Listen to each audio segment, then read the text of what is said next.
Здравствуйте, уважаемые эксперты! Меня зовут Анисима Кюней, я ученица 8 класса на Барско-Лысной гимназии. Разрешите представить нашу работу изучения возможностей использования роговых образований животного в качестве украшения и декора. Сейчас людей интересуют непохожие, эксклюзивные, креативные вещи, но выбор украшений с северным колоритом небольшой, поэтому создание новых нетрадиционных украшений с креативного материала становится все более актуальным. Идея нашего исследования – это применение в украшении легкодоступного, местного и экологически безопасного материала роговых образований животного. Цель нашей работы – сравнительное исследование художественных промыслов, основанных на обработке роговых образований животного и создании украшений с креативного материала. Исходя из цели, мы перейдем к задачам. Первое. Изучить возможности использования роговых образований животного, историю украшений, виды и способы его обработки.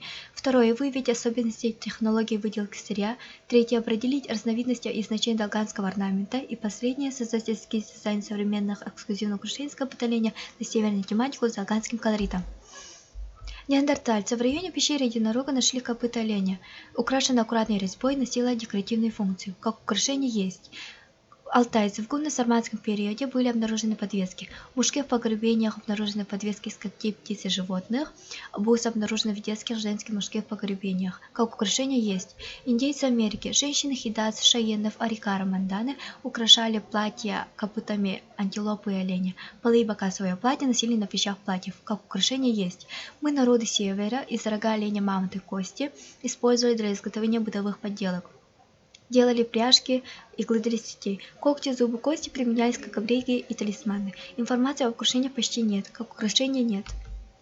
Этапах и особенностях технологии выделки мы сначала отбираем копыта без верхних повреждений, потом обезжиривать, вываривать долго, промывать водой, просушивать постепенно. Использование химической выделки недопустимо. Обработка – это распиловка, шлифование, отбеливание, склеивание, полирование и другие виды работ. И здесь я создала эскиз дизайна современных эксклюзивных украшений с копыта оленя. Чтобы дать долганский колорит, мне надо было знать долганские орнаменты. Бывают бордюрными, линейными и центрическими. Это моя первая работа, комплект под северным сиянием, комплект кюнерюте. Здесь техника точечный рисунок и техника царапания.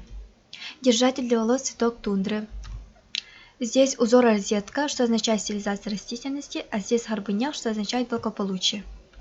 В результате исследования также мы пришли к таким выводам. Работая над исследованием из литературных источников, мы узнали много нового и интересного, определили разновидности обработки роговых образований. В данном исследовании изучили возможности использования роговых образований животных в качестве украшения и декора. Сделана попытка обработки технологии выделки оленя в копыта и создания современного украшения из креативного материала. Такие украшения могут быть полезны каждому, как украшение, амулет, оберег и в качестве подарка. Использован для улучшения материального благополучия, то есть создания малого бизнеса.